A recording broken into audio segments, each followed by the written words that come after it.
Түз эфирде мен Алтын Арыстанбекова. Кутмандуу түнүңүздөр менен дейин. Москвада азыр 11-ге 6 мүнөт калды. Кыргызстанда түнкү саат 2 болуп атат. Түнкү саат 2-де мен эфирге чыкканым үчүн кечирим сурайм. Эми бала чака деген бар, үй бүлө деген бар. Анын баарын жайгаштырып, анан кайра эфирге отурчагымда кеч ушундай болуп кетти. Анын үстүнө деген мен ошол эфирге чыгаардын алдында атайын бир фамилияларды тактап, маалыматтарды тактап алдым элем да. Ошондуктан ушинтип кеч чыкканга туура келип атат. Эсенжан деген, сен жашың канчада мен билбейм, бирок деген уят сөздөр өчүрүлөт.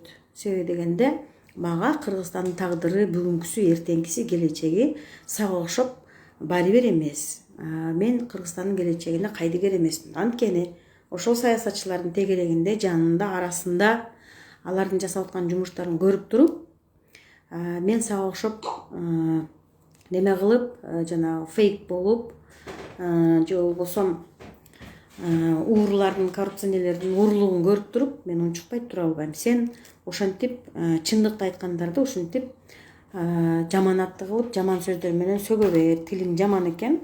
Мен жакпасам, анда мени көрбөй эле кой. Себеби дегенде мен сен сага окшогондорго зар эмесмин. Айта турган сөз. Бүгүн 13-июнда жанагы контрольно-кассовый машинаны киргизүү боюнча 300дөн ашкан адам Ак үйдүн алдына барып, өкмөттүн үйүнүн алдына барып, митингге чыгыптыр. Бул митинг көп адам чогулган митингдер болуп атат. Себеби дегенде эл нааразы экенин далили.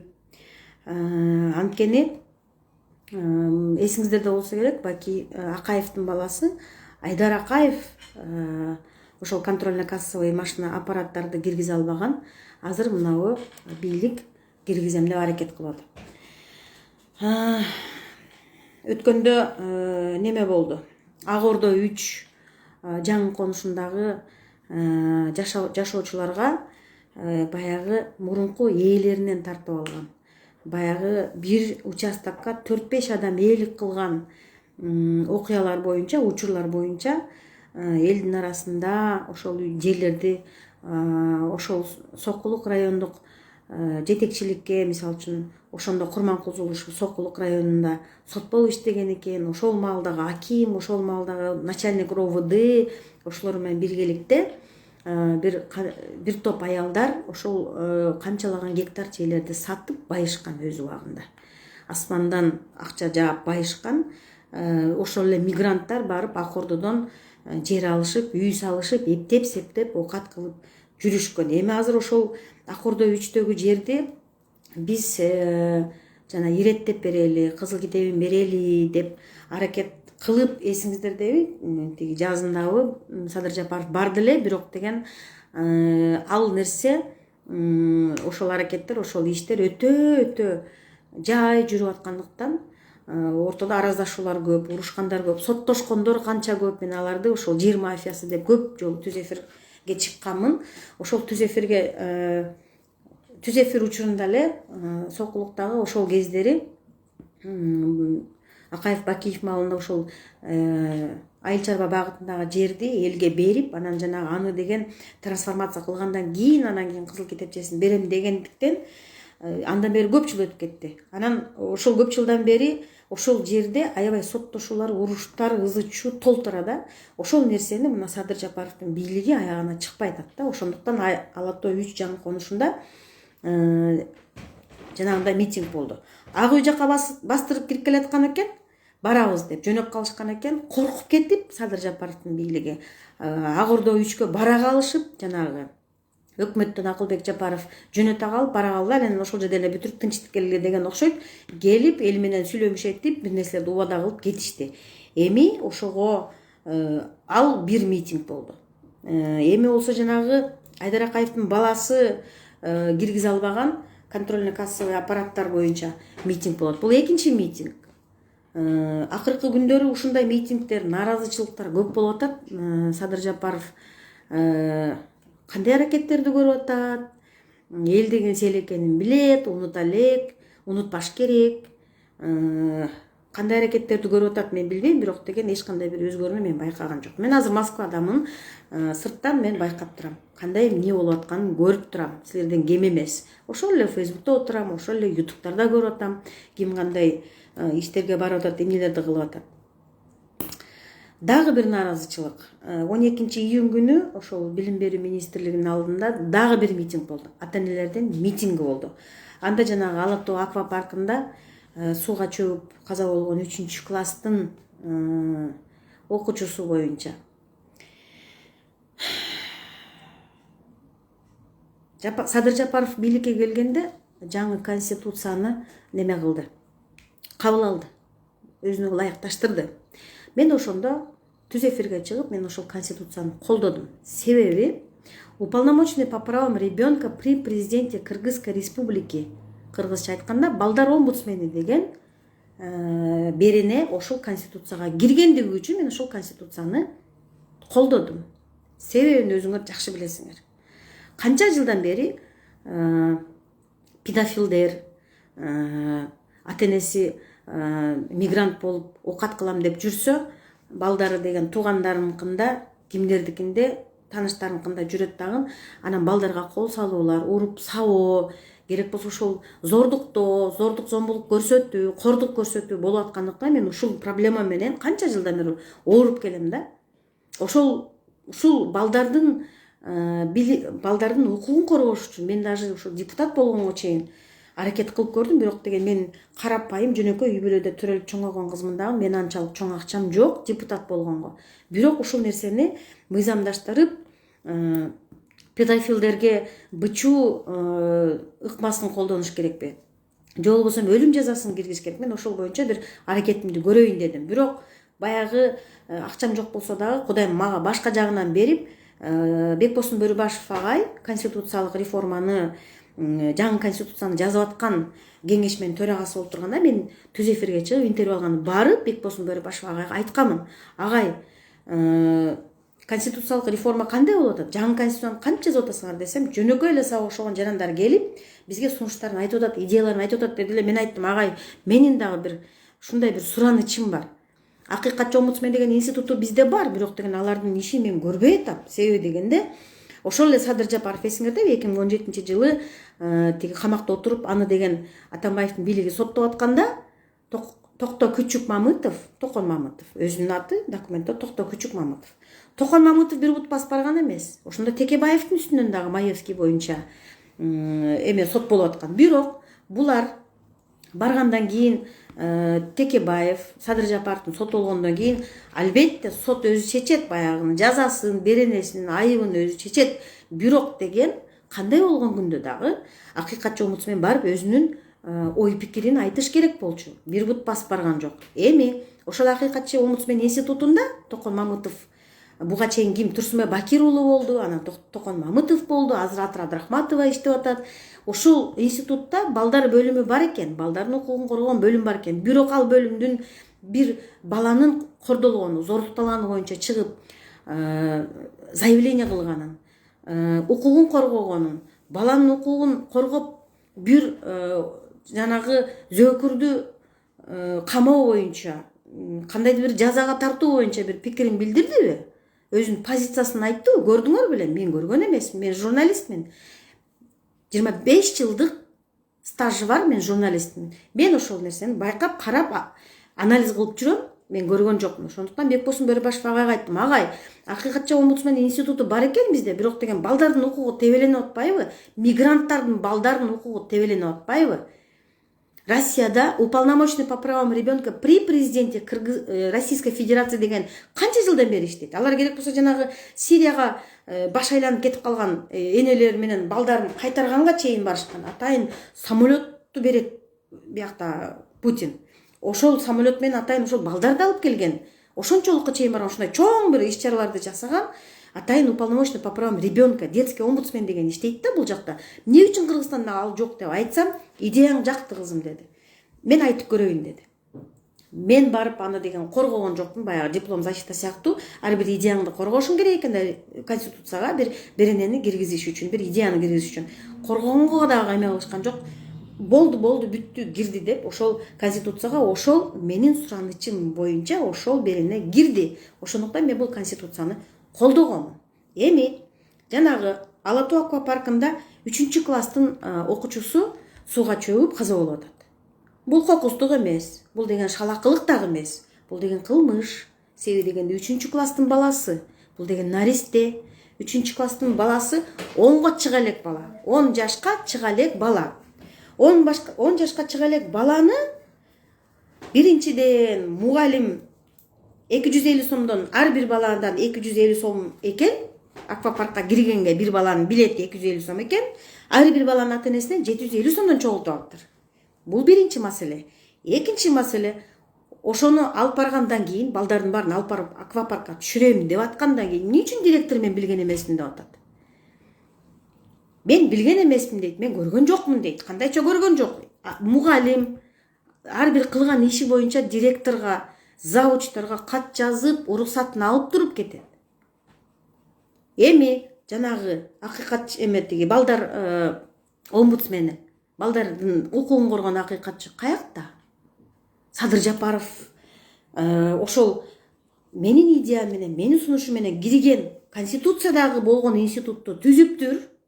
Билбейм кандай шарттар түзүптүр. Алга деген мурдагы Минсоцфонддо иштеген бир кызды койгон экен, балдар акыйкатчысы деп койгон экен. Ошол Астра аты, бирок фамилиясын унутуп атам мен. Таап берип койсоңор жакшы болот эле. Уполномоченный по правам ребенка при президенте Кыргызской республики Астра мурдагы соцфонддо иштеген кыз экен. Мен ошонун фамилиясын азыр издеп таппай койдум. Кана ошол детский омбудсмендин заявлениясы? Эмне үчүн ошол баланын укугун коргобойт? Ал бала токмоктолгон жок, ал бала сабалган жок, ал бала инвалид болгон жок, ал бала өлүп калды го ошол сууга чөгүп. Эмне үчүн ошол аквапарктын немеси карабайт? Прокуратуранын иши башка. Прокуратураны эме козгош керек. Арыз жазылабы, арыз жазылбаган күндө дагы ошондой окуя, каргашалуу окуя, энени боздотуп сыйлаткан окуянын артынан сөзсүз иш козголуш керек. Алар ишин кыла берет, бирок баягы балдар омбудсмени эме кылыш керек болчу да. Заявление кылыш керек болчу. Ошонун артынан түшүш керек болчу. Түшүп ошол баланын укугун коргош керек болчу. Керек болсо ошол мектептен, керек болсо ошол мектептин директорунан, ошол тиги демилге көтөрүп мен балдарды сууга алып барышым керек деп 250 сомдун ордуна 750 сомдон чогултуп алган мугалимдин үстүнөн козголгон ишти көзөмөлдөп заявление кылыш керек болчу. Ачык айтып чыгыш керек болчу. Менин балдарым мектепте окуп атканда мен жанагы мектептеги мыйзамсыз акча чогултууларды токтотом, мыйзамсыз акча чогултууну токтотуу боюнча революция кылам деп колуман келген жок. Мен жалгыз экенмин. Биздин коом ооруп калыптыр. Ошондо менин классымдагы, менин баламдын классындагы ата-энелер мага каршы чыккан. Мен адам өлтүргөнсүп, мага каршы чыккан. Сен эмне деп атасың? Биз акча чогултуп беребиз деп. Акча чогултпаңыздар. Ар бир нерсени жанагындай кат жазып, макулдук берип, уруксат берип, бар жоктун баары кагазга түшүрүш керек. Ошондо мындай талаш, тартыш, түшүнбөгөн кырсык окуя маселелер жаралбайт.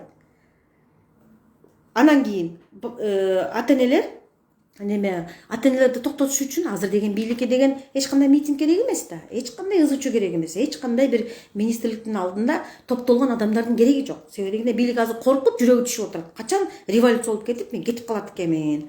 Качан мен башкаларга окшоп шеремдүү болуп качып кетет экенмин деп коркуп отурат. Билим берүү министрлигинин алдында ата-энелер барыптыр. Ошол 95-мектептин окуучусу каза болгон окуя боюнча барып тиги талап кылышыптыр. Эмеден министрден талап кылышыптыр. Мектептин директору жөн эле кетип калбай кызматтан жазасын алсын дептир. Туура. Аквапарктын жанагы жетекчилигин менен дагы эме сураш керек. Керек болсо аларды да чакырып жазалаш керек. Уполномоченный по правам ребенка Кыргызской республики Чимбаева Асель Рыспековна. Чимбаева Асель Рыспековна. Сизге Садыр Жапаров атайын милдеттенме жүктөгөн сизгечи. Балдардын укугун коргогон детский омбудсмен болосун деген. Каякта сиздин заявлениеңиз? Каякта отурасыз? Сиз эмне кылып атасыз? Президент президент айтпаса дагы сиз өзүңүз деген чоң эле аял болсоңуз керек, бала чакаңыз болсо керек сиздин дагы.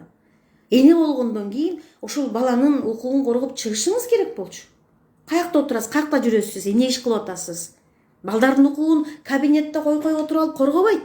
Балдардын укугун коргош үчүн кадимкидей юридикалык жактан өзүңүз юрист болбосоңуз жаныңызга юрист орун басарды алышыңыз керек, же болбосо юристтерди алышыңыз керек.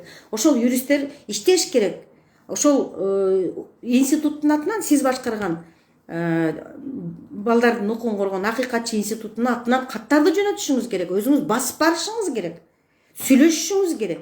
Мен сиз жөнүндө бир дагы маалымат уга элекмин.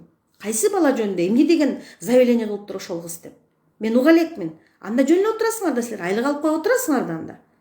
Садыр Жапаров тандаган, Садыр Жапаров чакырган, Садыр Жапаров кызматка койгон жетекчи чиновниктер жөн эле отурасыңар силер. Анда чекеден балдар өлө берсин. Ал 9 ай сыздап, боюнда көтөрүп, ошону төрөп, чоңойтуп жүргөн эне эмне болуп атат азыр? Мен энемин, мен аны деген ушунчалык түшүнүп турам, жете албай айтам Кыргызстанга. Кыргызстанга барып ошол эненин жанында отурушум керек болчу, мен дагы аза күтүшүм керек болчу, мен дагы. Керек болсо, мени азыр бүт энелер түшүнүп атат. 3 класстагы баласы ошол тиги шалакылыктан, кылмыштан баласы өлүп калган 3 класстын баласы ата-энеси, энеси ыйлап көзүнөн кан агып атат, жаш эмес. Ошол омбудсмен отурат. Коюп, айлыкты алып коюп. Канча айлык алды мен билбейм анысын. Алмаз Бейшеналиев жөнүндө, министр жөнүндө. 2020-2021 жылы 6 ай билим берүү министри болуптур. Бул Садыр Жапаровдун буйругу менен 6 ай министр болуп атат. Мен эсимде бар, буга чейин Атамбаевдин малында экен, Жээнбековдун малында экен. Бул бала чет өлкөдөн окуп келген болуп, чет өлкөдөн окуп келген крутой, важный, деловой адам болгонсуп келип министрликке отурам деп аябай аракет кылган. Мен эсимде бар. Эгерде жөнөкөй карапайым эле унутуп калган болсо, мен эсимде бар. Аракет кылган, бирөөлөрдөн айттырып, сот тармакта өзүн мактатып, аябай аракет кылган бул бала. 20-21 жылы 6 ай эле министр, билим берүү министри болуптур. Анан Садыр Жапаров негедир ООНго өкүл кылып жөнөтүп атат. ООНго өкүл кылып 21-22 жылы жөнөтүп атат. ООНго өкүл кылып. Ошол эле учурда Швейцариядагы элчи боло калган экен. Урматтуу эмес Садыр байке, эмне үчүн сиз жарым жылга, 2 айга, 3 айга кызматка коюп кайра алмаштыра бересиз? Бул деген сиздин деңгээлиңизден кабар берет. Бул деген сиз деген саясатчы эмес экениңизди далилдеп атат. Бул деген сиз кадыр тандаганды билбейсиз. Шахмат ойногондой ойноп атасыз, буну тияка коюп көрөйүнчү. Анан жок болбой калды, эми буяка коюп көрөйүнчү деп сиз ойноп атасыз да. Элдин тагдыры, балдардын тагдыры, кыргыз элинин эртеңкиси, бүгүнкүсү, келечеги аны ким ойлойт? Эмне үчүн силер деген ошентип ойнойсуңар? Мына 2017-2018 жылдары Алмаз Бейшеналиев деген билим берүү министри өкмөттө маданият, спорт, билим, маданият жана спорт бөлүм башчысы болуптур. 2017-2018 жылы. Бул дагы ошол кичине эле убакыт болгон да. 2017-2018 демек Соромай Жээнбековдун малында болуп атат. Демек, Садыр Жапаров келди дагы. Буга чейин ким билим берүү министри болду эле деп тур, андан кийин жанагы буга чейинки билим берүү министри болгон адамдардын фамилиясын карап туруп, бул деген тиги Америкадан окуп келген турбайбы? Бул бир аз министр болгон турбайбы? Тиги Жээнбековдун аппаратында иштеп турган турбайбы? Анда эмесе ушуну коюп коеюн деп кое калып, анан 6 айга министр кылып, анан ООНго жөнөтө калып, анан Швейцарияга элчи кыла калып, анан кайра алып келип, кайра билим берүү министр кылып атпай, ойноп атат да, шахмат ойногондойчу. Бул деген мурунку бийликтен калган кадрлар. Анда люстрация дегенди эл талап кылбады беле? Таптакыр жок кылып туруп, мурункуларды, иштей албагандарды, эптеп-септеп айлык алып шым жырткандарды жок кылып туруп, жаңыларды алыш керек беле? иштейм дегенде алыш керек беле, иштин майын чыгара билгенде да алыш керек беле жумушка. Эмне үчүн 2017-2018 Жээнбековдун убагында өкмөттө бөлүм башчы болуп иштеген Алмаз Бейшеналиевди министр кыла калып, анан кайра оонго жөнөтө калып, оондан кайра алып келе калып, кайра министр кыла калып. Ушул реформа деп эсептелинеби? Бул реформа эмес.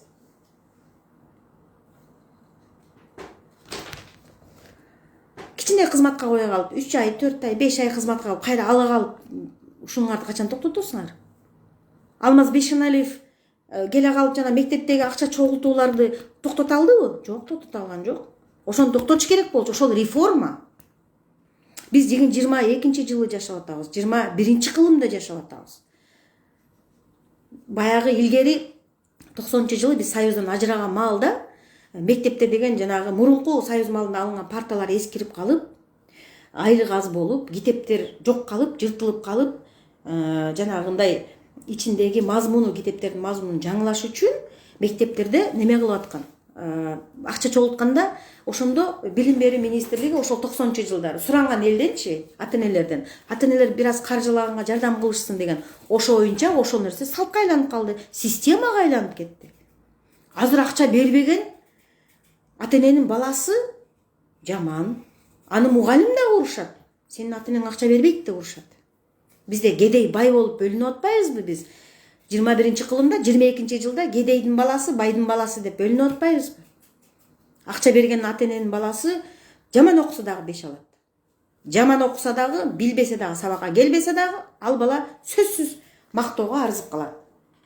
Акча бере албаган, бирок деген жакшы окуган бала негедир жанагындай өгөйлөнөт. Ушул нерсени качан токтотосуңар? Мына ошонун кесепетинен эмне болду? Баягы эле ошол бала кырсык болуп, шалакылык кылмыштын айына чырактай бирөөнүн баласы бала кезинде эчтекени көрө албай, актан караны ажырата элек кезинде наркы дүйнөгө кетти. Эненин акыбалын түшүнүп коюңуздар. Эненин көзүнөн аккан жашты, канды ким арчыйт? Садыр Жапаров арчыйбы, Алмаз Бейшеналиев арчыйбы? Кимиңер арчыйсыңар? Бирөөңөр барып көңүл айттыңарбы? Баягы эле колу коңшу туугандары эле жанында отурса керек байкуштун. Бетиңер жок силердин. Ак үйдүн алдында 16 майда казино ачууга каршы аймактардан келген биздин жарандар митинг кылышкан. Сокулук казиного каршы, Жалал Абад казиного каршы, Кара Балта казиного каршы, Ысык көл казиного каршы, Ош каршы, Баткен, Талас, Чүй каршы деп элдер 16 май күнү казиного каршы чыгып атат. Мен азыр тилекке каршы ушундай бир жакшы маалыматты билген адам, бул дүйнөдөн көзү өтүп кеткен. Илгери бизде казино аябай өнүгүп өсүп гүлдөп аткан маалда ошол адам казинодо крупье болуп иштейт. Албакиевдердин маалында крупье болуп иштейт. Ошондо көргөнүн айтып берип атат. Садыр Жапаров келип бир түндө 100 миң долларды уттуруп кетчиле. Анан 100 миң долларды уткан адам алгысы келет да кайра. Анын үстүнө депутат болсо, чоң кызматтарда чиновник болуп жүрсө, уттурганда ичи ачышып, кайра ошол акчаны бер дейт. Десе казинонун ээси айтат, андай эмес, сен уттурдуң дейт. Эртеси күнү Жанышпа Киевди ээрчитип келип, жанагы акчаны бербейм дегендерди тизелетип, кечирим суратып, сабап, токмоктоп, 200 миң доллар кылып алып чыгып кеткен күндөрүн ошо крупье айтып берген. Тилекке каршы мен аны далилдей албайм. Себеби дегенде, ошол адам рак болуп, ооруп, бу дүйнөдөн кече жакында өтүп кетти. Эмне үчүн азыр деген казинону өзүнүн жанагы Атамаевдин маалында Чимкирик парламент эле го. Азыр түкүрүк парламент. Садыр Жапаровдун түкүрүк парламенти А десе А, Б десе Б дейт турган, Лаппай ханым деген дейт турган түкүрүк парламенти казинону колдоп берип атат. Себеби биздин бийлик казино ойногон игроман, орусча айтканда. Ошондуктан казино деп жыргап атышат. казиного жол ачылып казино болуш керек деп калп эле бюджетти айтып атат. А бюджетти деген жанагы коррупционерлерден кустуруп атпады беле? Ал акчалар каяка кетип атат? Бюджетти ошо менен толтургула, өзүңөрдүн чөнтөгүңөргө салбагыла аны. Сол чөнтөгүңөргө кетип калып атат ал нерсе. Үй бүлөңөргө кетип атат. Ошо бийликте отургандардын келиндери Туркиядан, Америкадан төрөп атат. Европадан төрөп атат. Бизге окшоп Кыргызстандан төрөгөн жок алар. Себеби дегенде ошол жака акча кетип атат. Ошол коррупционерлер кускан акчадан ошол немени мамлекеттик бюджетти толтургула. Кече апрелде эптеп-септеп мугалимдердин айлыгын беримишеттиңерби? Күзүндө кайра азайтып беребиз деген сөз чыгып атат. Эгерде күзүндө азайта турган болсоңор, анда митинг болот кайра. Аны мен уюштурбайм, мен кылбайм, мен колуман келбейт, мен кичинекей журналистмин. Аны эл өзү эле кылып коет. Эл деген сел экен. Садыр байке, сиз жакшы билесиз да. Тим койсо Алтынай Гимал деген ошол карапайым элди аралаган бир кичинекей бир журналистте сүйлөй берет да. Көчө журналисти да деп өзүңүзгө теңебей, өзүңүздү пайгамбар сезип алган экенсиз. Эми ушул мен суроолорума жооп бересиз. Ар бирин бирден айтып атам. Билим берүү системасын айтып атам. Реформа качан болот деп. Жанагы Акаевдин баласы кыла албаган контрольный кассовый аппарат боюнча айтып атам. Аны киргизип эмне кылайын деп атасыңар? Дагы бюджетти толтурабыз деген шылтоон айтып атасыңарбы? Аны үчүн даярданыш керек го. Аны үчүн деген өлкө полностью цифровизация болуш керек го.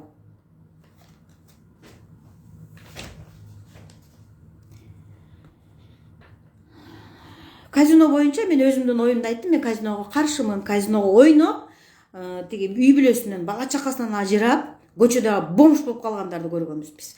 Канча деген энелер ыйлап жүргөн. Ошондо деген казиного каршы энелер, эжелер көрсөңүздөр мени эфирден азыр комментарий жазыңыздар. Ак үйдүн алдына келип митинг кылган күндөрүңүздөр болгон, пикет кылган күндөрүңүздөр болгон.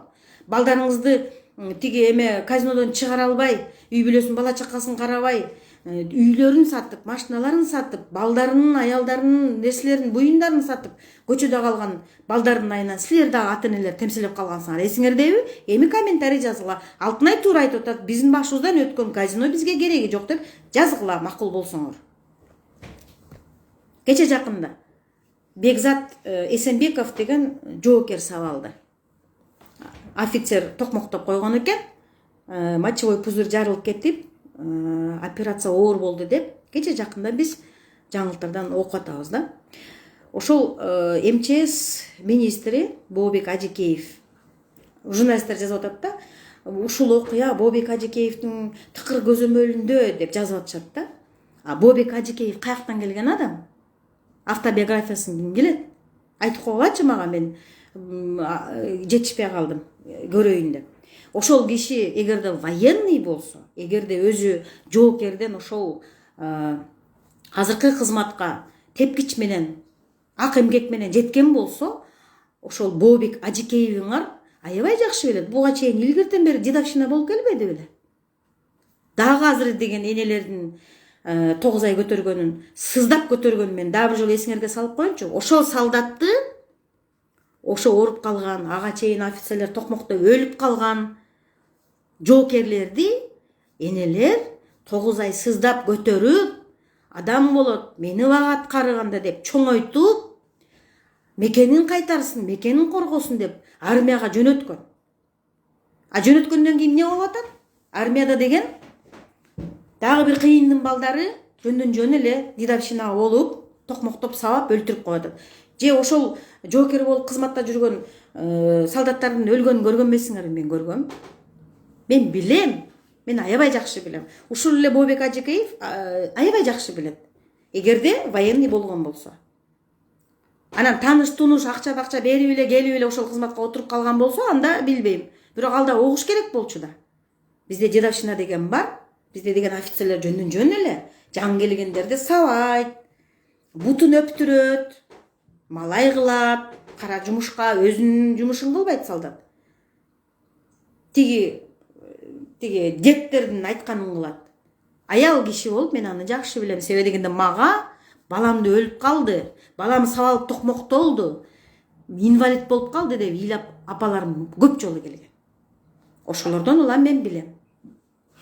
Мен баламды мен армияга жөнөтпөйм. Себеби дегенде көпкөн офицерлер ошол жерде иштеп, жакшы маяны алып, мамлекеттин эсебинен үйлөрдү алып иштеп аткан офицерлер көпкөн көз май басып калгандар. Жаңы келген балдарды, жаш балдарды сабап токмоктойт экен. Мен бербейм баламды. Мен 9 ай жүрөгүм сыздап, сөөгүм сыздап, ал баланы мен деген өлтүрө бергиле деп төлөгөн жокмун. Мен бербейм баламды армияга. Бойбек Ажыкеев, кана реформаңар? Жок деген ошол дедовщинадан баштагылачы. Көпкөн көз май баскан офицерлерди жазалап баштагылачы. Реформаны баштагылачы. Бир-экөө жазаланып, камалып, соттолгондо эле албетте күнөөсү далилденсе. Болду, ошол нерсе тык токтойт. Реформаны баштабайсыңарбы? Отура бересиңер, жөн эле жүрө бересиңерби?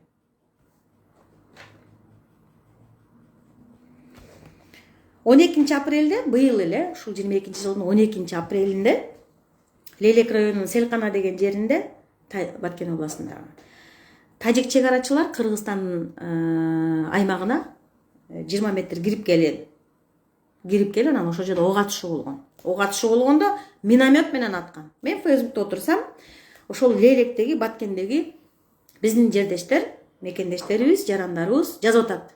Дагы ок атылды деп. Көргөндөр, баштан өткөргөндөр, ошол окту уккандар, жанында жүргөндөр, көргөндөр жазып атат.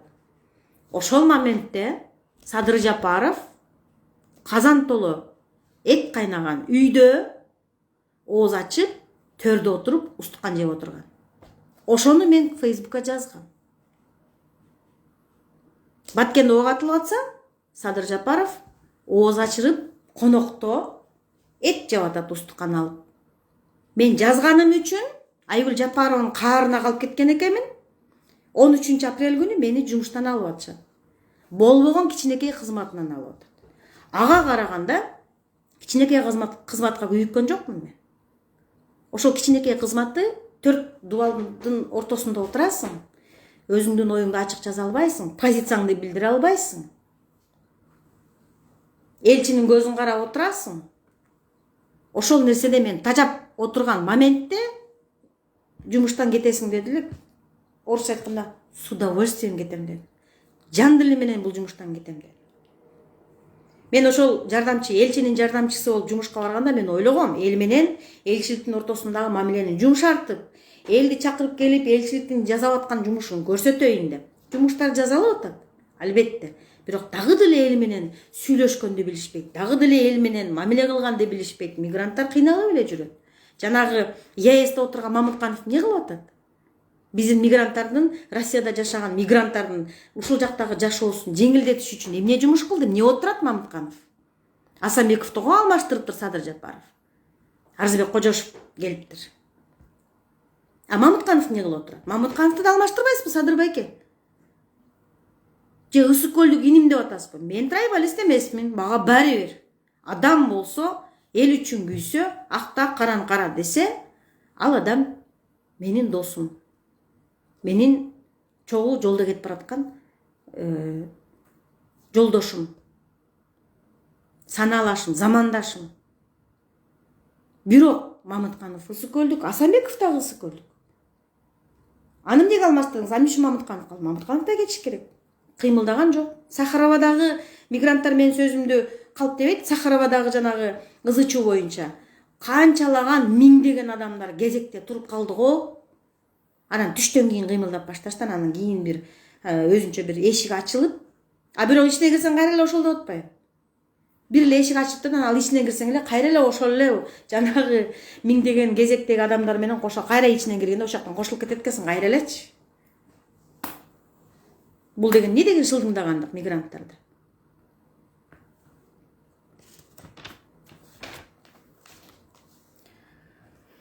Садыр Жапаров жанагы Баткендеги 12 апрелде атылган ок боюнча.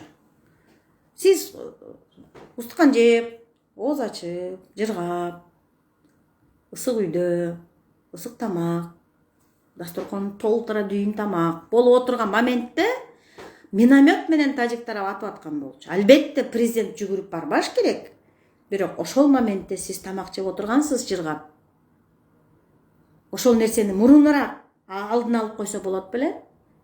Сиз деген айтып бересиз го, мен жоопкерчиликтимди айтасыз го. Анда ошол чек ара боюнча дагы алдын алып, дайыма иште болуп, үйдө болсоңуз дагы дайыма байланышта болуп, керек болсо барыңыз. Соромай Жээнбековго окшоп согуш болгондон кийин 3-чү, 4-чү, 5-чү күнү барбай. Жетип барыңыз. 20-жылы өкмөт үйүнүн алдында турганда элдин бардыгы чек ара маселесин чечсе экен. Коррупционерлерди куустуруп жок кылса экен. Элдин жашоосун оңдосо экен деп. Ошол жерде эл турган арасында мен да бар болчумун. Ишеничти качан актайсыз? Чардаганы келген жоксуз. Мен жооп берем деп атасызбы? Жооп бериңиз. Ар бир маселе боюнча жооп бериңиз. Чек ара болобу? Өзүңүз улам 3-4 айдан секиртип ойнотуп тияка барып кайрап келген билим берүү министрлиги боюнча жооп бериңиз. МЧС боюнча жооп бериңиз, жана сабалган жоопкер боюнча. Жооп бериңиз, жоопкерчиликти бардыгы сиздин мойнуңузда. Кумтөрдү айтпай эле коеюн.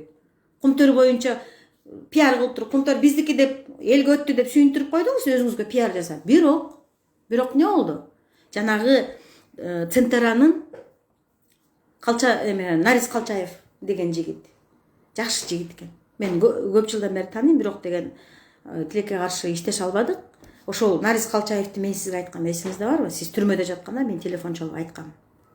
Садыр байке, Нарис Калчаев деген жана 16 гектар боюнча иликтөө жүргүзүп бериңиз деп мага келиптир десем, не дедиңиз сиз? Ал мошенник дедиңиз. Ага ишенбе дедиңиз.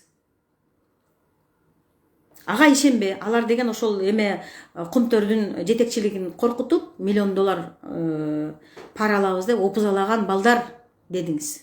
Алар баары отуруп чыкты дедиңиз. Мен сиздин сөзүңүзгө ишениптирмин. Нарис Калчаев улуспу, кичүүсүпү билбейм, мен сизден кечирим сурайм. Бирок бул нерсени айткан эмесмин. Садыр Жапаровдун сиз жөнүндөгү оюн айткан эмесмин сизге.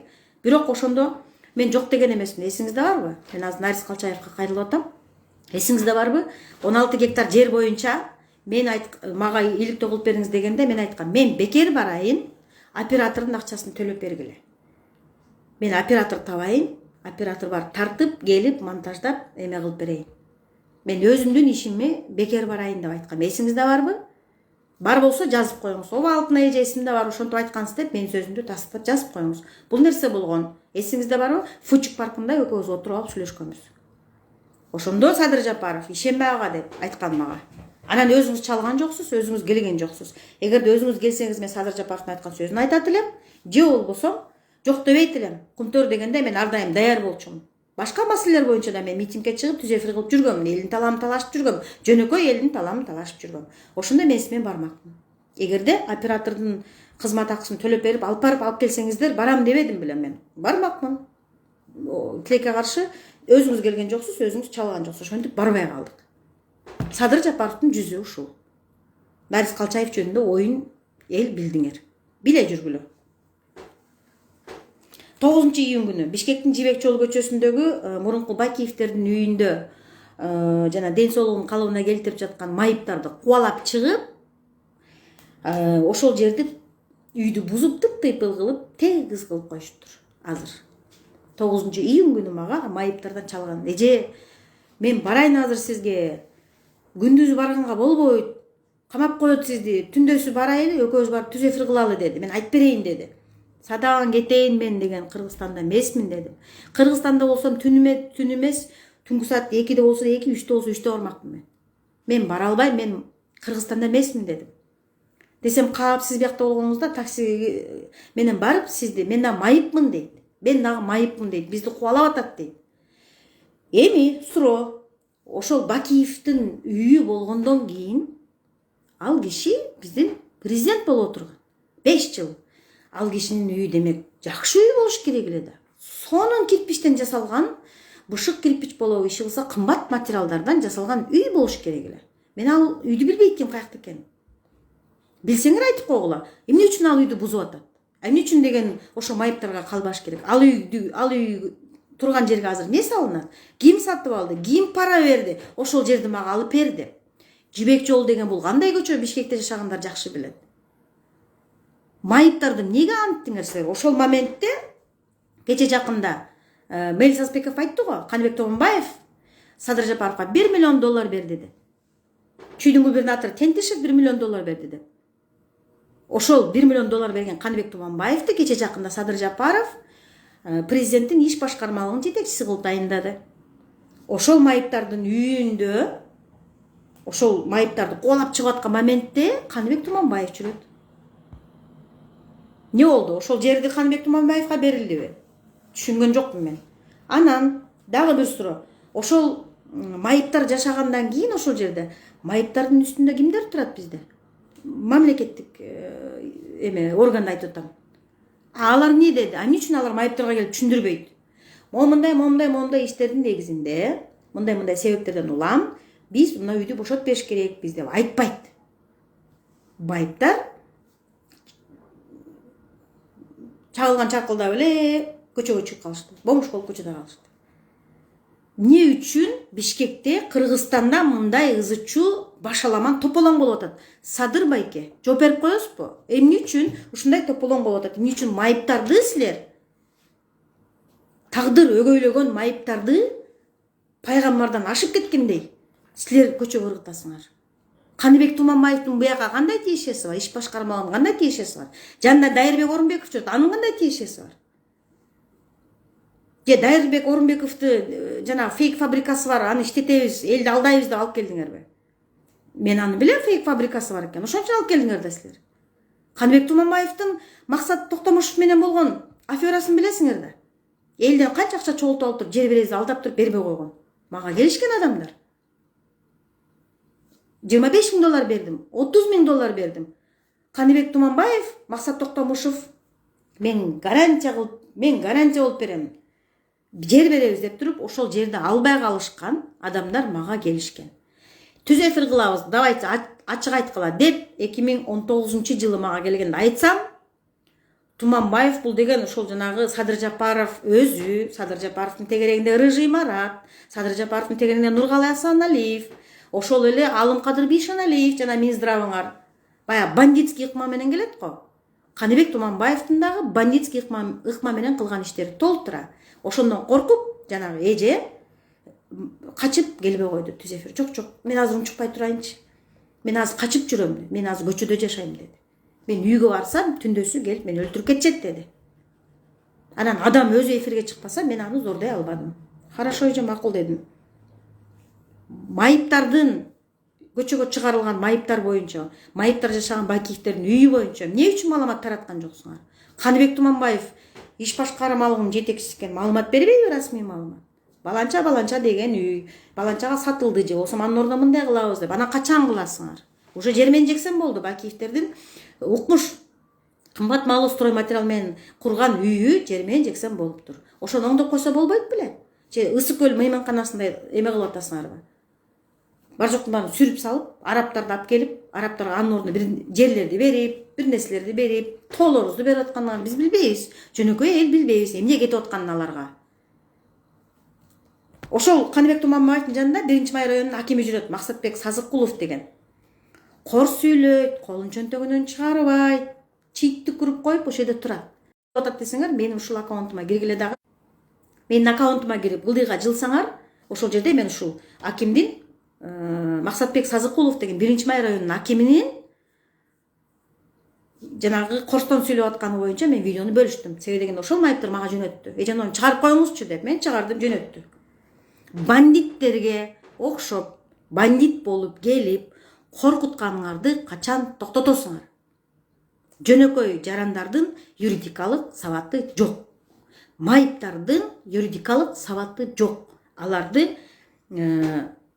коркутканыңарды, бандиттердин, чорныйлардын ыкмалары менен келип коркутканыңарды качан токтотосуңар? Курманкул Зулушев кайра кызматына келбейт.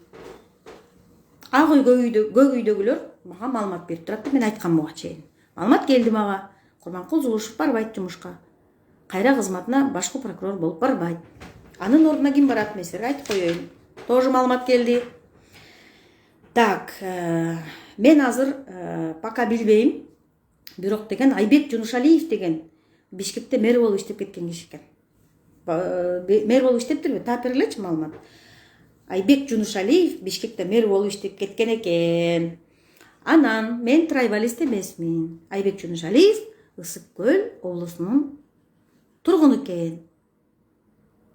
Түркиянын элчиси Ысык Көл облусунун тургуну.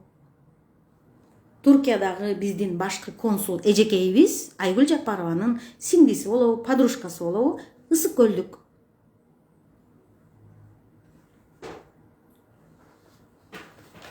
Нургүл Бакирова жогорку соттун төрайымы болчу. Ал Нургүл Бакирова жасап аткан ишке мен дагы каршы чыккам. Себеби дегенде сот системасында эч кандай реформа болгон жок. Сот системасында жалаң эле пара алмай, пара бермей, акчасы барлардын сөзү ак болмой, акчасы жок байкуштарды капкара болуп калмай, ошонун айынан мен мынакей таап беришти мага. Айбек Жунушалиев Жанышбекович 76-жылы Чүй областынын Кегетисинде төрөптүр. Ысык Көлдүк эмес, мен кечирим сурайм. 99-жылы Улуттук университеттин юриспруденциясын аяктаган экен. Эми кайсы жылы неме болду? Бишкекте мэр болду. Азыр мен айтам сизге, мага таап беришти азыр. 2010-жылы заводил организационную работу местного самоуправления Чуйской областной госадминистрации деп атат. Анан кийин 2015-жылы статс-секретарь болуп иштептир эмгек министрлигинде, миграция министрлигинде. 21-жылдын февралында өкмөттүн аппаратынын жетекчисинин орун басары болуп атат. Май айында болсо Акылбек Жапаровдун биринчи орун басары болуп атат. Так, 21-жылдын 12-августунда Бишкек шаарынын мэри болуп атат. 22-жылга чейин дейт. 22-жылдын февралынан бери дейт. Президенттин анан жанагы министрлер кабинетинин чечимдерин аткарууну көзөмөлдөгөн башкармалыктын начальниги болуп иштептир. Эми ушул Айбек Жунушалиев башкы прокурор болуп барат экен. Садыр байке Алтынай айтты. Эми деп туруп татыктууну алып барыңыз. Айбек Жунушалиев барбаш керек. Себеби дегенде бул бала жалаң кичинекей жумуштарда иштептир. Бул бала юриспруденциянын бүткөнү менен, бирок деген прокуратурада иштебептир. Мен азыр элге окуп бердим. Өзгөртүшүңүз керек. Прокуратурага реформа жасай турган, сизге кошоматчы болбой турган, сизге кошелек болбой турган Курманкул Зулушевго окшоп. Керек болсо, сиздин туугандарыңызды кылмыш кылган болсо, камап жазага тарта турган башкы прокурор баш керек. Эми Курманкул Зулушев барбайт. Айбек Жунушалиев келет экен деп уктум. Аны келтирбеш керек деп айттым мен азыр эле. Ошол бандиттик ыкма менен биздин манасчыбызды Кыргызстандан кетүүгө мажбур кылдыңар. Садыр байке, Рыжий Марат жөнүндө көп эле адам жазды, көп эле билет. Ошол Манас айылы боюнча мен кыскача оюмду айтып кетейин. Манас айылын силер деген көчүрөм дебедиңер беле? Анан эмнеге анан кийин деген жанагы журналисттер биз жазып, эл ызычуу болуп, Facebook'та тополоң болгондо, сиз нары бери чечимдериңизди өзгөртө алып, жок, биз көчүрбөйбүз. Биз жок, ошону салып оңдоп берген атабыз деп каяктагы бир макеттерди чыгарып баштадыңыз.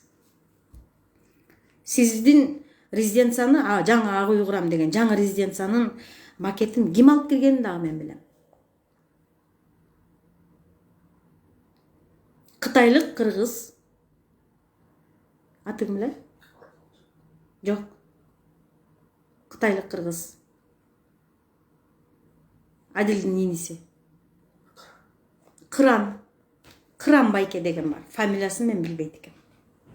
Кыран байке былтыр мага жайында жолугуп, сентябрда жолугуп, президентке кирдим деп, сүрөттөрдү көрсөтүп, сизге кирип көрсөткөндөн кийинки эле адам мага жанагы макеттерди берген. Анда резиденциянын макеттери менде, сизге кирген сүрөттөр менде да жүргөн. Былтыры сентябрда. мен жөнөп аткан болчу Москвага, элчиликке ишке чакыргандан жөнөп аткам. Ошондо Кыран байке мага жолугуп айткан. Сиздин жаңы үй кура турганыңызды, жаңы резиденция кура турганыңызды элден мурун мен билгем. Анан кийин ошол макетте, Кыран байке алып келген макетте кытайлык Кыргызстан жарандыгын алган, көп жылдан бери Кыргызстанда жашаган Кыран деген жигит. Мени менен тең жигит болуш керек. Ошол макетте Манас айылы жок болчу. Манас айылын силер көчүрөм дегенсиңер билесиңерби? Жана Бабанов койгон эме бар эле го, желек бар эле го, панорамадагы. Ошол жакка көчүрөм дегенсиңер. Ошондо сиздин атыңыздан канча жолу Рыжий Марат мен президенттин атынан келдим деп Манас айылынын дарбазасын тээп кирип, колу бутун кайрып, тартып аткан телефондорун өчүртүп, кемсинтип, намысына тийип, сен кимсиң, сен ким элең, сүйлөбөчү дегенге чейин барып, чаап саламын, чабылып кетесиң бала деп коркуткан моментте, бул январь айы болчу, мен январда билгем ошол нерсени. Жазам деп Клара Саматовна элчиге киргенде, жазба деп мени токтотуп турган болчу. Жазба, садагың кетейин, жазба. Рыжий Марат келгенде, ты пятый угол будешь искать деген. Рыжий Марат такой страшный человек, что ты пятый угол будешь искать в комнате деген. В комнате 4 угла, ты пятый угол будешь искать деген. Рыжий Маратыңызды мен көргөн эмесмин. Рыжий Маратыңыз мага тишин кайрап отургандыр. Бул не деген кыз деп. Жанагы Асылбек уулу Дамирбек парламентте депутат бола калам деп Казакстанга кармалып камалып пистолет көтөргөндөр келген ошол Манасчыга. Ошол Дамирбек Асылбек уулу пистолет көтөрүп жүргөн жигит. Ошол чорныйларды парламентке алып келген да. Атамбаев убагында. Ошол баланы кайра сиз жакындатып атпайсызбы? Рыжий Марат менен чогуу жакындатып атпайсызбы? Пистолет көтөргөн адамдар жүрөт го жаныңызда. Охрана эмес ал. Ал деген сиздин атыңызды сатып, мүмкүн чындап эле сиз барып коркутуп көргүлөчү деп жөнөтөтсүз. Мен билбейм анысын. Бирок Садыр Жапаровдун атынан келдик деп туруп пистолет көтөргөн балдар келип, Манасчыны коркутканда, Манасчынын чырактай 4 баласы бар. Кичинекей 4 баласы бар. Балдар үчүн ата коркуп да. Балдар үчүн, атасын өлтүрүп койсоңор, балдар эмне жетим калсынбы? Кандай немесиңер силер? Бандитский метод менен келгенсиз сиз дагы. Бандитский метод менен өлкөнү башкарып жүрөсүз. Мен тети жактагы эле адаммын. Аны ойлоп алыштыр тиги Садыр Жапаровдун жанында жүргөн Айгүл Жапарованын подружкасы деп. Андай болгон эмес. Мына Садыр Жапаров бийликте турат, мен айтып коеюн. Ушул нерсе тарыхта калып кетсин. Садыр Жапаров жаныма жанымда болосуң мен чыкканда деп айткан, ал сөзүнө турган жок. Буркановдун кафеде официант болуп иштеген Дастан Дүйшекеевди жанына алып барып, пресс-секретарь кылган. Жакшы эле барбай калыптырмын. Кудайым мени чоң нерседен сактаптыр. Азыр мен сиздин жаныңызда болгондо элден наала тукмак экенмин. Чындыкты айтып каргыш уккан жакшы. Сен бийликте отуруп алып наала туккандан көрөчү. Азыр айта берсин эл, кийин рахмат айтат мага. Мен азыр ким каргыш айтса мен аны жаттабайм, эсимде да калбайт, жазып да албаймын. Өздөрүнчө Кудайдын алдында ошол кысты убагында каргадым элем, туура эле сүйлөгөн турбайбы деп Кудайдын алдында сүйлөп койсо мага ошо жетет. Манасчы кеткенге мажбур болду. Өлкөдөн айла жоктон чыгып кетти. Балдарын чырылдаткан боюнча мектепти бүт элек. 25 май эмес 9 июнда мектеп бүттү Кыргызстанда. Булар деген майдын башында кетип калып атат. Эгерде ошончолук пистолет көтөргөндөр коркутпаган болсо, Рыжий Марат келип 5 уголду издечи дебеген болсо, булар деген мектепти бүтсүн, анан биротоло жайында кетели. Демек да нормальный ата-эне ошентмек. Балдарымдын мектебин окусун эметпеле коеюнчу демек да. Булар майдын башында чыгып кеткенге мажбур болду. Айла жоктон чыгып кетти. Бандитский методдор менен башкарып атасыз дагы делечи. Ошол элдин арасында сизге ишенип, ушул адам Кыргызстанды өнүктүрөт, ушул башынан толуктура кыйынчылыкты көрдү, камалды, түрмөдө отурду, ата энесинен айрылды, чырактай баласынан айрылды. Ушул адам кыйынчылыкты көрдү, ушул адам келип биздин жашообузду өзгөртөт деп мен дагы ошол ишенип үмүтүн үзбөгөн бечара карапайым адамдардын арасында мен дагы жүргөнмүн. Мелис Аспеков өткөндө соттон кечирим сурады. Тиги сотто сүйлөп атканда элден кечирим сурады. Садыр Жапаровду колдогонум үчүн кечирип койгулачы деп. Мен кечирим сурайм, Кудайдан кечирим сурайм, апамдан кечирим сурайм, мени колдогон адамдардан кечирим сурайм, мени таныган адамдардан кечирим сурайм. Көпчүлүк эле тааныйт, Кудайыма чексиз шүгүр. Мен кечирим сурайм. Билбей калыптырмын, пендечилик кылыптырмын, жаштык кылган окшоймун. Пендебиз да, үмүт үзбөйсүң да. А бирок ошол адам бандиттик ыкма менен кыргыздын касиети болгон манасты айтып жүргөн, манасты жайылтып, кыргызмын деп жайылтып жүргөн манасчыны кетиргенден кийин реформаларды жүргүзө албай, кадрларды тандай албай, өзүнүн деңгээли төмөн экенин далилдеген президентти Садыр Жапаровду мен убагында билбей колдогонум үчүн мен кечирим сурайм. Эртерээк көзүм ачылды. Ким экенин билдим. Сиздер дагы ачык айтыңыздар. Болуп аткан нерселерди ачык айтыңыздар. Акты ак, караны кара деңиздер. Болбосо абийириңиздердин алдында орусча айтканда неудобный болот. Түндөсү уктай албайсыз, Кудайдын алдында өзүңүздү өзүңүз кечире албайсыз. Азыр айтпасаңыз. Эми Садыр Жапаров өзүн жетелеп келип такка отургузгандардан акырын орусча айтканда кидать этип атат. Кыргызча айтканда көздөрүн тазалап атат. Курманкул Зулушев 6-октябрь күнү Садыр Жапаров мага телефон чалды. Достук гостиницасына келди. Бардым. Барганда ошондо жана мекенчил Эркланбек дегени бар, Аманбол Бабакулов дегени бар. Ошолор эже түз эфир кылбаңыз, чыгыңыз деди. Мен чыкпайм, ошодо отурам дедим. Садыр Жапаров өзү айтсын, анан кийин чыгам дедим. Десем Садыр Жапаров келип өзү айтып атат, алтынай жок, тартпайт. Өзүбүз үчүн тарталы, эфирге элге жетпей эле койсун деп. Жок, Садыр байке дедим. Ошондо мен Садыр байкени уккан жокмун. Садыр байке эсиңизде? Достук гостиницасында чык дегениңизде мен чыкпай койгом. Кубанычбек Сатиндиевич Исабеков, Бекбосын Бөрүбашев агайлар отурган экен, ошолор алып калган мени. Эркланбек менен Аманбол Бабакулов Садырдын айтканын кылып мени эшикке сүйрөп чыгып баратканда, мен калып калгам ошол жерде. Мен калып түз эфирге мен тарттым. Менден башка 2 камера жүрдү. Мен телефондон түз эфирге чыктым. Менден башка атайын профессиональный, телевизионный профессиональный 2 камера көтөргөн 2 бала жүрдү. Алар тарых үчүн тартты, өздөрү үчүн тартты. Меники элге кетти.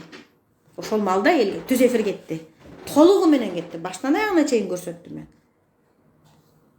Ошондо Курманкул Зулушев такка отургузгандардын бирөөсү, Камчыбек Ташиев такка отургузгандардын бирөөсү Курманкул Зулушевдун көзүн тазалады. Туура эле кылды. Ал президентти турап, президент деген акимдерди ротация кылса эле реформа болуп калат экен. Люстрация кылыш керек болчу. А Курманкул Зулушев не кылып атат? Тоже ротация кылса эле, алмаштырып койсо эле, соттор тим эле укмуш, акты ак, караны кара деп мыйзамдуу өкүмдөрдү, мыйзамдуу чечимдерди чыгарып калат эмес. Качантан бери кыргыз ошентип калган? Качантан бери кыргыз прокуратурасы ошентип калган? Андай болбойт. Болгон да эмес. Аны күтпөгүлө. Чындыкты, жакшыны күтпөгүлө. Болбойт. Себеби дегенде реформа антип болбойт. Эми Бекбосын Абсаттаров Жакшылыкович деген Ташиевдин орун басары бар. Бекбосын Жакшылыкович Абсаттаров деген УКМК төрагасынын орун басары Сабыр Жапаровдун кучакташкан досу. Мындайча айтканда, жөнөкөй тил менен, кара сөз менен айтканда, Сабыр Жапаров Бекбосын Абсаттаровдун крышасы. Экөө дала иштерди кылып атат. Мага маалымат жетти. Жапаровдор Кускандан Иса Өмүркулов кусуп берген, жапжашынакай кылып, башкалар берип атат. Мен өткөндө түз эфирде айттым. Декабрда мен резиденцияга барганда Иса Өмүркулов резиденцияда Садыр Жапаровду сагалап жүрүптүр. Ошондон кийин эле чет өлкөгө дарыланыш этип кетип калды дагы. Ошончо жок ал киши. Изи жок. Кыргыз темир жолун жеп ичип, сөөктөй кылып, кемирип таштап койгон Иса Өмүркулов болчу. Ошол коррупционер, ири коррупционер кусуп кеткенден кийин элестеткиле Садыр Жапаровдун колуна канча миллиондогон долларлар түштү. Жапаровдор азыр ошондой левый жактан келген миллиондогон долларларды чет өлкөгө алып чыгып кеткен, уже алып чыгып кетти, алып чыгып бүттү деген маалымат келди. Алымкадыр Бейшеналиев кыргыз элинин саламаттык сактоо тармагына ооругандарга, оорулуу балдарга, энелерге бөлүнгөн 19 миллион долларга жакын акчаны вакцина сатып алымыш этип офшорго, башкача айтканда чет өлкөгө, каяктагы бир белгисиз фирмаларга которуп акчаны алып чыгып берди Садыр Жапаровго. Далилдеп берейин. Прокуратура кармады, УКМКнын СИЗОсунда отурат. Садыр Жапаров не кылып атат? УКМКга ишенбей, прокуратурага ишенбей эмне кылып атат? Алымкадыр Бейшеналиевдин камалышы мыйзамдуу деген комиссияны түзүп койду. Бул мыйзамда жок, конституцияда мындай жок, бул деген туура эмес. Бир судья менен сүйлөштүм, ушул туурабы? Жок, туура эмес дейт. Бул мыйзамга жатпайт дейт, мыйзамда мындай жок, эч жерде мындай болгон эмес дейт. Мен деп кыйкырган президент Алымкадыр Бейшеналиев досун куткарып алыш үчүн тергөө жүрүп атса, ошонун үстүнөн атайын комиссия түзүп атат. Ишенбей атат. Ишенбей кошелек болгон Курманкуловдон кутулду. Эми кезек кимде? Камчыбек Ташиевде. Камчыбек Кыдыршаевич буга чейин мага маалымат келген боюнча УКМК Шыршовду камаганда эмнеге чыгып кетти үй камагына? Садыр Жапаров алып чыгып кетти. Камчыбек Кыдыршаевич кандай нерселерди билесиз? Эмнелерди билесиз? Садыр Жапаров мен деп кыйкырган Садыр Жапаров эмнени кылып атат? Кандай мыйзамсыз иштерге барып атат? Кайсы көлдүк тууганын, танышын, куда сөөктөрүн кайсы кызматка коюп атат? Ачык айтпайсызбы? Байкабай? Достор, 30 жылдан бери биз мамлекеттик чиновниктердин чоң армиясын кокустан байкабай, атайын эмес, билбей, жоктон бар кылып алдык. Макул болуңуздар. Министрликтерде, жана аткаруу бийлигинде бизде чоң армия бар. Ошол армия чиновников деп коелу. Чиновниктердин армиясында алар ортодо жүрө беришет, чоңойбойт, жумуштан кетпейт. Ортодо отурушат дагы, баягы орусча айтканда зампом болуп отурушат, управлениянын жетекчилери, орун басарлары болуп отурушат дагы, параны алат. Мамлекеттин жанагындай эмелери бар го, эс алчу путевкаларын пайдаланышат, потому что жолдорун билет. Биз деген юридикалык сабатыбыз жок да, биз билбейбиз. Бизге тиешелүү путевкаларды алганды билбейбиз. Бизге тиешелүү мамлекеттен берилчү нерселерди алганды билбейбиз. Ошол армияда, чиновниктердин армиясында алар отурат. Орто чиновниктер отурат дагы, алар ошолор келген любой бийликке хоп майлы болуп, ляппай деп кызмат кылып жүрүшөт. Ошолор жанагы бизге окшогон жөнөкөй адамдар барып Садыр Жапаровду алып барып койгондон кийин биз биякта калып калып эле жанагы чиновниктердин армиясы жанагы Садыр Жапаровду курчап алды. Прокуратурада дагы ошондой, УКМКда дагы ошондой. УКМКнын тегерегинде Бакиев, Акаев, Отунбаев, Атамбаев, Жээнбековдун малында иштеген чиновниктер дагы деле отурат. Элдин талабы кандай болчу? Иллюстрация болчу. Ошолордун баарын алмаштырыш керек болчу. Анын ордуна башкалар келиш керек болчу. Чындык менен иштегендер келиш керек. Акты карадан ажыраткандар келиш керек болчу. Иштин майын билгендер, иштин көзүн билгендер келиш керек болчу, иштимайын чыгаргандар келиш керек болчу. Жок, ошол эле армия отурат, дагы деле отурат. Кыргыз Республикасынын Россия Федерациясындагы элчилигинде Байбек Канатбеков деген бар. 3-чү секретарь болуп отурат. Ал Бекбосун Абсатаровдун агент 007. Ошол Бекбосун Абсатаровдун агенти биякта отурат. Элчи эмне кылып атат, башка кызматкерлер эмне кылып атат, бардыгын Абсатаровго жеткизет. Абсатаров сабырдоосун айтат. Мен дагы бир жолу айтам. Камчыбек Ташиев менен Садыр Жапаров бир адам эмес, эки башка адам. Эки башка адамдардын балдары. Бири түштүктөн, бири түндүктөн. Мен трайбалист эмесмин. Бирок бир туугандар ага ийниге $1 миллион көрсөтсөң, экөө бирин бычактай өлтүрөт. $1 миллион үчүн. $1 миллион эмес. Миллион сом деп коёнчу. 1 миллион сом үчүн ага ийни бирин бычак менен сайып өлтүрөт. Чынбы? Аялы күйөөсү менен бирин тытып өлтүрөт. $1 миллион үчүн.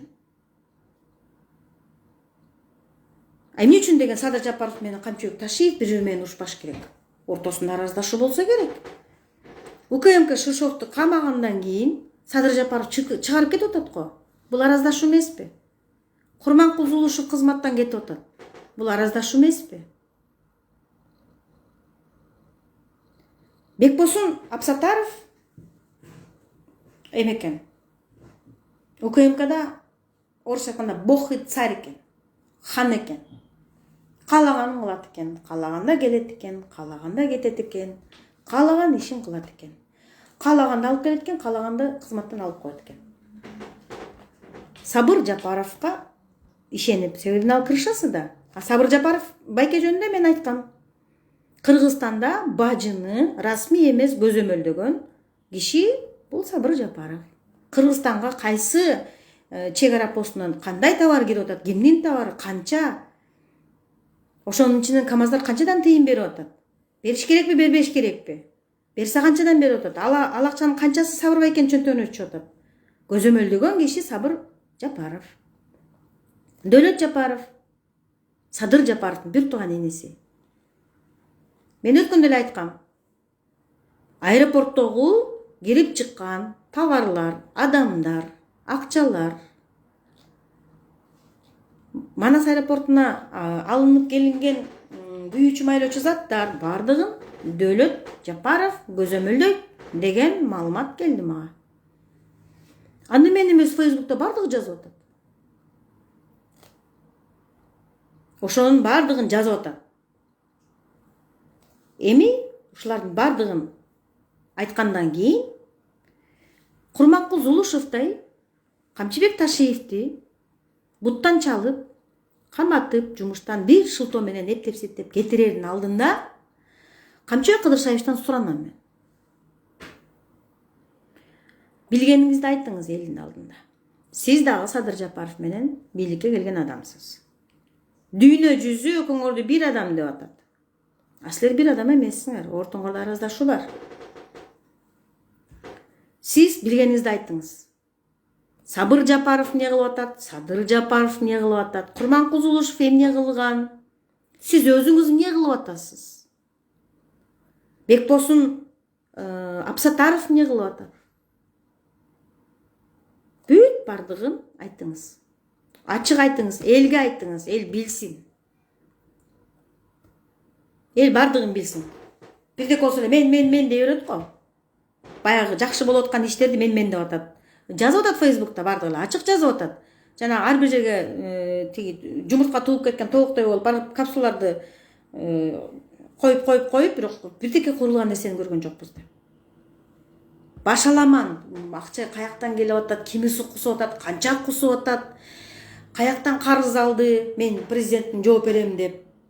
Ал каяка кетип атат, башаламан качан отчет берет? Садыр Жапаров качан отчет берет? Урматтуу кыргыз элим, Садыр Жапаров мен деп кыйкыргандан кийин республикада болуп аткан нерсенин бардыгына ушул президент өзү жооп бериш керек. Жалгыз өзү жооп беришке сигнал президент. Депутаттардан суранам. Түкүрүк парламентсиңерби? Андан дагы жаманы аны айткандан өзүм тартынып турам. Андан дагы жаман парламентсиңерби? Жана биринчи барганда туалеттеги арчыгыч кагаз жөнүндө сүйлөп баштадыңар го. Силер дагы акта караны кара дегиле. Жана Самый Кожо деген депутатты мактап атасыңар. Садаган кетейиндер. Парламентке барып, кооз сүйлөп, оратор болуп, Самый Кожого окшоп сайрап коюш ар бир адамдын колунан келет. Депутаттар мыйзам жазыш керек. Президенттин туура эмес иштерин айтыш керек. Өлкөдө болуп аткан окуялар жөнүндө үн катыш керек. Өзүнүн позициясын билдириш керек ар бир депутат. Аларды деген эл шайлады да элдин өкүлү кылып. Парламенттин депутаттарына да кайрылам. Силер да ачык айткыла. Эл деген сел. Мен жалгыз колуман эч нерсе келбейт. Менден башка адамдардын дагы көзү бар, эки көзү, эки кулагы бар. Көрөт, угат, эки буту бар, басып барып, аңтарып коюп, башканы коюп кетип калат. Эл деген сел.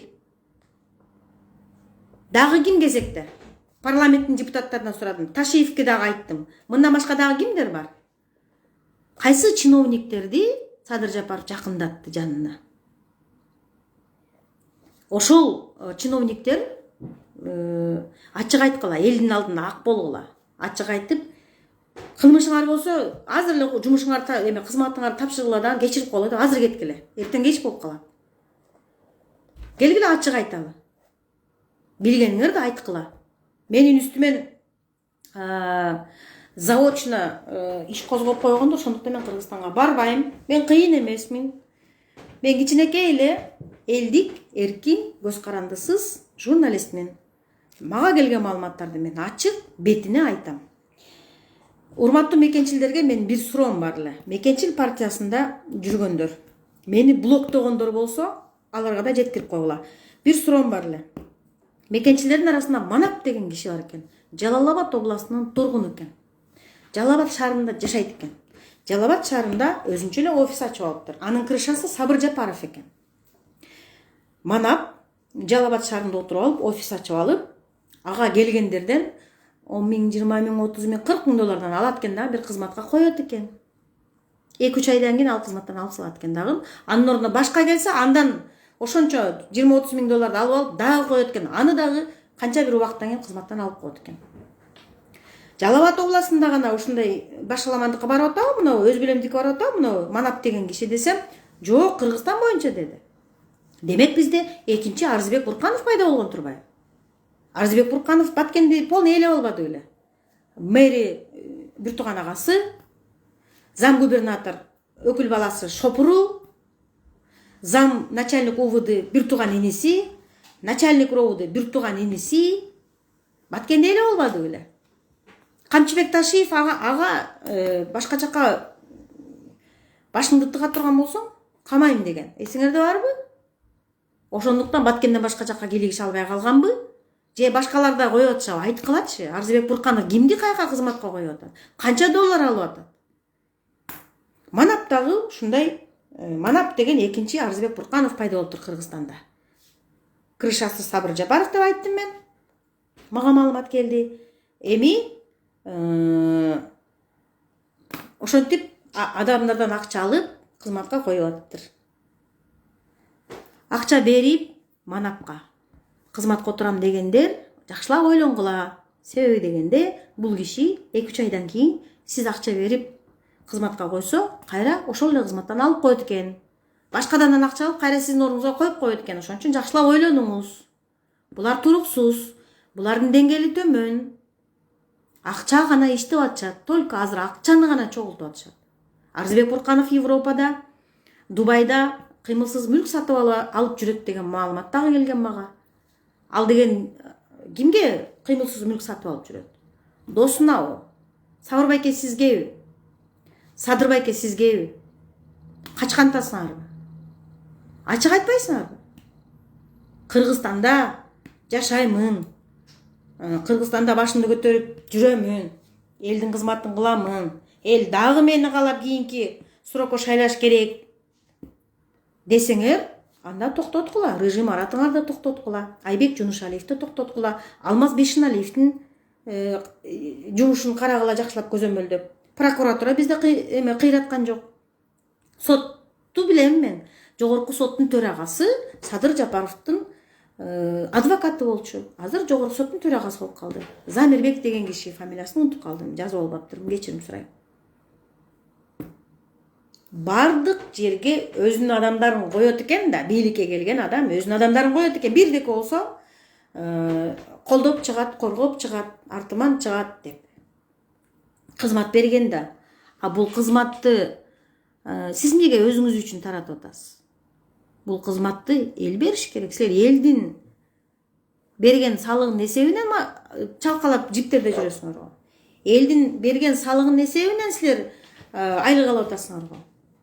Ошонун эсебинен саякаттап өлкөлөргө барып, элдин, кыргыз элинин атынан сүйлөшүүлөрдү жүргүзүп атасыңар го. Садыр байке, кызматтарды акча берген, миллион долларларды бергендерге, ысык көлдөктөргө таратпаңыз. Президент болсоңуз, иштейин дегендерге бериңиз. Бир тыйын албай ошол кызматка коюңуз. Кайра ошону талап кылган оңой болот. Мен сени бир тыйын албай ушул кызматка койбодум белем. Кана иштегениң деп талап кылганыңыз кайра оңой болот. Ошол нерсени унутпаңыз, Садыр байке. Манат деген киши боюнча мага маалымат берсеңиздер, мен фамилиясын билбейт экен. Бирок деген офис ачып алып, элден акча жыйнап атканын мен уктум, мага маалымат келди. Сүрөтүн салыңыздар болсо мына комментарийге, фамилиясын жазыңыздар, жашын жазыңыздар. Менден улуу чоң эле киши окшойт. Себеби дегенде Сабыр байке кыршагы болгондон кийин ошол киши менен тең кишиби билбейм, иши кылса ушундай маалымат келди мага. Мен түз эфиримдин аягында кыргыз элинен билгениңерди ачык айткыла. Мага телефон чалып, сен айт дебей, өзүңөр дагы айткыла. Себеби дегенде силерде мага окшогон эки көз, эки кулак, эки бут, эки колуңар бар. Өзүңөр дагы ачык айткыла. Парламенттин депутаттары ачык айткыла. Камчы Кыдыршаевич Ташиев, сиз дагы ачык айтыңыз. Болгондой. Себеби дегенде, эгерде Кыргызстанда кала турган болсоңуз, сиз ачык айтышыңыз керек. Качып кете тургандар кылмыш кыла берсин. Бандитский ыкма менен тиги эмелерди, жерлерди басып алып, үйлөрдү тартып алып, миллион долларларды кустуртуп алып жүрө берсин. Бирок калам десеңер, урматтуу чиновниктер, урматтуу парламент, ачык айтып, болгондой ачык айткыла, жазгыла, айткыла, коркпогула. Садыр Жапаров пайгамбар эмес, бизге окшогон жөнөкөй пенде. Кудайдын буйругу менен болду, же эл деген өзү алып барып көтөрүп апарып туруп отургузуп койду ал такка. Ал убакыттын суроосу, вопрос времени. Ал бир аз убакыт өткөндөн кийин, ал киши кеткенден кийин билинет. Кудайдын буйругу менен болду экен, же болбосо биз өзүбүз жөнөкөй эл алып барып койдук экен ал кишини. Бирок бир нерсени айтып коеюн. 2020-жылдын октябрь айында өкмөт үйүнүн алдында башка жөнөкөй карапайым эл менен мен да чогуу тургам ошол жерде. Күн сайын түз эфирге чыгат элем. Ошондо бир эле сценарий менен шоу болгонун мен азыр аңдап отурам. Элдер турат, бирөөлөр чыгып сүйлөйт. Анан карасаң эле строй менен чурулуп бир 50-60 адам басып келет. Садыр деп флагтарды көтөрүп алып, жазууларды көтөрүп алып. Бул биринчи күн, бир областтан келишкен го деп коем да. Анан кийин эле алар келип аралашып кетет. Жана элдин арасында турганга аралашып кетет. Анан кийин деген 2 сааттан кийин кайра бул жактан келет.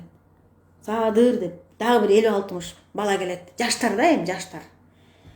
Анан мен карап отурам да, карап отурсам, баягы 2 саат мурун келген балдар эле акырын чыгып туруп, башка жактан айланып келип эле кайра өкмөт үйүнүн алдындагы элге кошулуп аткан турбайбы? Ошол эле балдар кайра ак үй жактан келет. Парламенттин зданиясынан кайра келет да, дагы 2 сааттан кийин. Ошентип шоу кылып кызытышкан экен, мен азыр эстесем. Ошондо мага айтышкан. Каныбек Иманалиев сыяктуу саясатчылар айтышкан мага. Алтынай, Көлбаевдин балдары эле алып барып койгон атат. Бунун деңгээли төмөн, бул физруктун деңгээли төмөн, президент боло албайт, татыктуу эмес дегенде жөнөкөй эл колдоп атканда силер да колдоп койсоңор болмок байке деп мен калып калгам. Булар билет экен да, булар жакын жүрүшпөдү. Мен Садыр Жапаров менен жакын жүргөн эмесмин эч качан. Сотунда гана жүрдүм.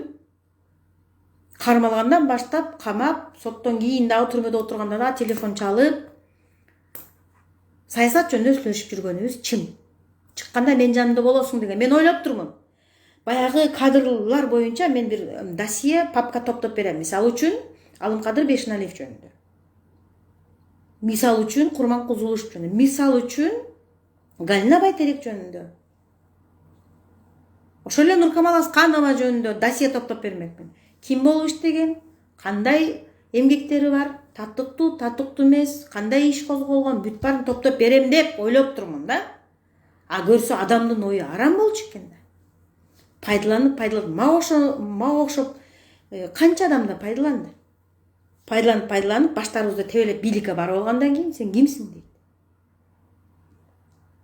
Кимсиң деп койду. Азыр Курманкулду кимсиң деп койду. Эртең Ташиевди сен кимсиң дейт. Мынакей, бизди кандай адам башкарып атканын мен силерге түз эфирде чыгып айттым. Буга чейин да айткам, мындан кийин дагы мага келген маалыматтарды айтам. Силер дагы мен эле дзотко көкүрөгүмдү такап ушул Алтынай айтат деп мен эле эме кыла берсеңер, алдыга коюп алып мен аркама бекине берсеңер болбойт. Бардыңар айткан. Чиновник болосуңбу? Депутат болосуңбу? Жөнөкөй жаран болосуңбу? Ким болсоң дагы билгениңди айт, укканыңды айт. Ачык айтып ак сүйлөйлү. Түз эфир аяктады. Түз эфирде мен Алтынай Арстанбекова, көз карандысыз эркин журналистмин. Москвадан сүйлөдүм. Өткөндөгү акыркы сөзүмдү дагы бир жолу кайталап кетейин. Рыжий Марат сыяктуу, Көлбаев сыяктуу бандиттериңизди жөнөтө бериңиз, Садыр байке, Сабыр байке, Дөөлөт байке. Кудайым буйруган болсо, беттешем. Эгерде алардын арам ойлору ишке ашпаса, буйрбаган болсо, анда Кудайым өзү таразалап алат. Чындыкты сүйлөп, бетин айткан адамды калкалап алат Кудайым. Буйрса, Кудайым каласа. Түнүңүздөр бейпил улансын. Бөлүшүп таратып коюңуздар. Билгенимди, укканымды, көргөнүмдү айттым. Сиздерден мен ак сөз айтууга чакырам. Жакшы алыңыздар.